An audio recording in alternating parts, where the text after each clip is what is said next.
ನಿಮ್ಮ ಹಳೆ ಒಡವೆನ ಅಧಿಕ ಬೆಲೆಗೆ ಮಾರಬೇಕೆ? ಅಟಿಕಾಗೆ ಕಾಲ್ ಮಾಡಿ 8880 ಅಟಿಕಾ ಗೋಲ್ಡ್ ಕಂಪನಿ. ಚಾಟ್ ಪೀಟ್ ತಗೊಂಡು ಬಂದು madam you are speaking is not right ಅಂತ ಅಂದ್ಬಿಟ್ಟು ಆ ಮಕ್ಕಳೇ ಟೀಚರ್ಗೆ ಪಾಠ ಹೇಳೋಂಥ ಕಾಲ ಇವತ್ತು ಬಂದಿದೆ. ಅಂತ ಕಾಲದಲ್ಲಿ ನಾವು ಇರುವಾಗ we are in a competition world. The globe is looking at Karnataka, the globe is looking at Bangalore. So if India has to grow, prime minister vision ಇದನ್ನ ದೊಡ್ಡ ಎಕನಾಮಿ ಮಾಡಬೇಕು ಅಂತಂದ್ರೆ ಕರ್ನಾಟಕ, ತಮಿಳುನಾಡು, ತೆಲಂಗಾಣ, ನಾವು ದಕ್ಷಿಣ ಭಾರತದವರು ನಾವು ಒಗ್ಗಟ್ಟಾಗಿದ್ರೆ ಮಾತ್ರ ಸಾಧ್ಯ. ಇದು ಬಿಟ್ರೆ ನಮ್ಮಲ್ಲಿರುವಂಥ ಟ್ಯಾಲೆಂಟ್ ಪೂಲ್ ಇಡೀ ಪ್ರಪಂಚದಲ್ಲಿಲ್ಲ. ಸೊ ಅದಕ್ಕೆ ನಾನು ಹೇಳೋದು, ನೀವು ಹೋಗಿದ್ದೀರಿ, ಎಷ್ಟೋ ಜನ ಫಾರಿನರ್ಸ್ ನಿಮ್ಮ ಮಕ್ಕಳೆಲ್ಲ ಹೊರಗಡೆ ಓದ್ತಾ ಇದ್ದಾರೆ. You see there the second third fellow in the California is our Indian and Karnataka. That is the strength of Karnataka. So ಅದನ್ನು ನಾವು ಕಾಪಾಡಬೇಕು. ಯಾವ ರೀತಿ ಕಾಪಾಡಬೇಕು?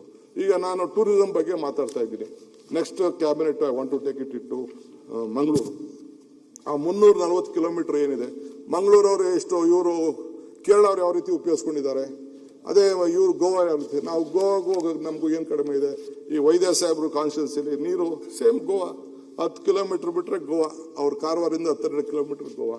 We have not utilise. ಪಾಪ ಮಕ್ಕಳೆಲ್ಲ ಕಾರವಾರಲ್ಲ ಎಲ್ಲ ವಾಪಸ್ಸು ಗೋವಾ ಹೋಗ್ಬಿಟ್ಟಿದ್ದಾರೆ, ಡೆಲ್ಲಿಗೆ ಹೋಗ್ತಿದ್ದಾರೆ, ಮಂಗಳೂರವರೆಲ್ಲ ಹೋಗ್ಬಿಟ್ಟಿದ್ದಾರೆ. ಅದಕ್ಕೆ ಪಾಪ all my friends of Mangaluru they all cooperated, ಅವ್ರು ಬಂದಿದ್ದಾರೆ. ಸದ್ಯಕ್ಕೆ we are coming out with a new policy. ನಮ್ಮ ಟೂರಿಸಂ ಮಿನಿಸ್ಟ್ರು ಎಲ್ಲ ಸಿದ್ಧತೆ ಮಾಡ್ಕೊಳ್ತಾ ಇದ್ದಾರೆ.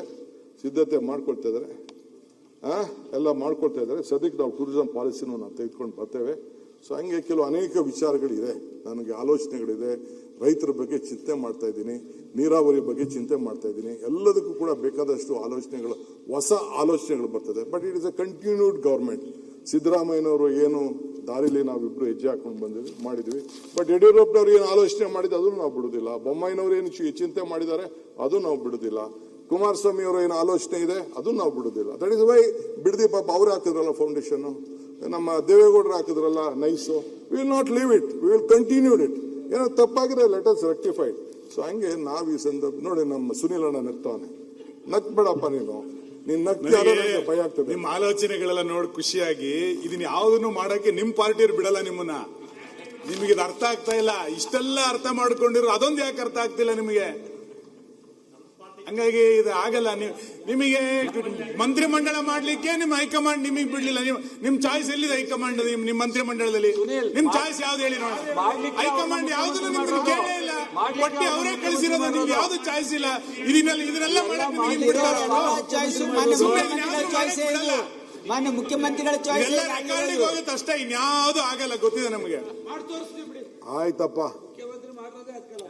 ಆಯ್ತು ಬಿಡ್ರಿ. Say, Sunil, I don't believe in reading history. I don't believe in writing history. I believe in creating history. I will do my best. ಯಾವುದು ಸುಲಭವಾಗಂತೂ ಸಾಧ್ಯ ಇಲ್ಲ. ಎನಿಥಿಂಗ್ ಇಸ್ ಎಲ್ಲ ಸುಲಭ. ಈ ಮಧ್ಯ ನಮ್ಮ ಬ್ಯೂರೋಕ್ರಾಟ್ಸು ಅಷ್ಟು ಸುಲಭ ಬಿಡುದಿಲ್ಲ, ನನಗೆ ಗೊತ್ತಿದೆ. ಕೋರ್ಟ್ಗಳಲ್ಲೂ ಕೂಡ ಬೇಕಾದಷ್ಟು PLಗಳು ಬರ್ತವೆ. ನೀವು ಬೇಕಾದಷ್ಟು ಟೀಕೆ ಮಾಡ್ತೀವಿ. ಎಲ್ಲದೂ ಕಷ್ಟ ಇದೆ. ನೀವು ಮಾಡ್ಬೇಕಾದ್ರೆ, ನಾನು ಮಾಡ್ಬೇಕಾದ್ರೆ. ಈಗ ಇದು ಕುಮಾರಸ್ವಾಮಿ ಅವರು ಬಿಡದಿ ಮಾಡಬೇಕು, 5 ಟೌನ್ಶಿಪ್ ಮಾಡಬೇಕು ಅಂತ ಶುರು ಮಾಡಿದ್ರು. Why could not do it? What was wrong? ಅವ್ರ ಆಲೋಚನೆ ತಪ್ಪು ಅಂತಲ್ಲ. ಈಗ ಮಹಾರಾಷ್ಟ್ರ CM ಈಗ ಈ ಪ್ರಾಬ್ಲಮ್ ಬಂದು ಅಂತೇಳಿ ಏರ್ಪೋರ್ಟ್ ಇಂದ ಆಚೆ 80,000 ಎಕರೆ ಅಕ್ವೈರ್ ಮಾಡ್ತಾ ಇದ್ದಾರೆ. 80,000 ಎಕರೆ. ಮೋದಿ ಸಾಹೇಬರು ಅಲ್ಲಿ ಗಿಫ್ಟ್ ಸಿಟಿ ಅಂತ ಮಾಡಿದ್ದಾರೆ. ನಾನು ಹೋಗಿ ಬಂದೆ ಗಿಫ್ಟ್ ಸಿಟಿಗೆ. ನೀವು ನೋಡಿದ್ರೆ, I think you have heard about that gift city. ನಾನು ಕೇಳಿದೆ, ಸರ್ ನಮ್ ಕೊಡಿ ಅಂದ್ರೆ, ಇಲ್ಲ ಮಹಾರಾಷ್ಟ್ರ CM ಕೇಳಿದಾಗ ಕೊಡಕ್ಕಾಗಲ್ಲ, ದೇಶಕ್ಕೆ ಒಂದೇ ಒಂದು ಎಕನಾಮಿಕ್ ಸೆಂಟರ್, ಅದನ್ನ ಫ್ರೀ ಝೋನ್ ಅಂತ ಮಾಡಿದ್ದಾರೆ. ಸೊ ಹೆಂಗ್ ಮಾಡಿದ್ರು? ಈಗ ಇವರು ಆಂಧ್ರ CM ಒಂದು ಹೊಸದಾಗಿ ಒಂದು ಸಿಟಿ ಮಾಡ್ತಾ ಇದ್ದಾರೆ. ಹೆಂಗ್ ಮಾಡ್ತಾ ಇದ್ದಾರೆ? ಕ್ಯಾಪಿಟಲ್. ಅಲ್ಟಿಮೇಟ್ಲಿ ರೈತರು ಜಮೀನುಗಳನ್ನ ತೆಗೆದುಕೊಳ್ಳಿಲ್ಲ ಅಂದ್ರೆ, ಇವತ್ತು ಎಲೆಕ್ಟ್ರಾನಿಕ್ ಸಿಟಿ ಇರ್ಬೋದು, ನಮ್ಮ ಬೇರೆ ಇರ್ಬೋದು, ITPL ಜಾಗ ಇರ್ಬೋದು, ಇದೆಲ್ಲ ಯಾರ್ದು? ರೈತರದ ಜಮೀನು.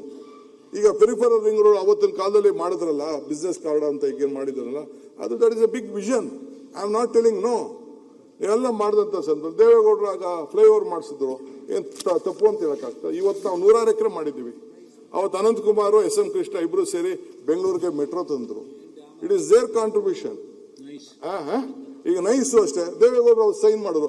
ನೈಸ್ ರೋಡ್ ಇಲ್ಲ ಅಂತ ಅಂದ್ರೆ ನೀವು ಹೇಳಿ ಏನಾಗ್ತಿತ್ತು ನಮ್ಮ ಪರಿಸ್ಥಿತಿ? ಬೆಂಗಳೂರು ಏನಾಗ್ತಿತ್ತು ಅಂತ ನೀವು ನೋಡಿ, ಕಂಜೆಷನ್ ಏನಾಗ್ತಿತ್ತು?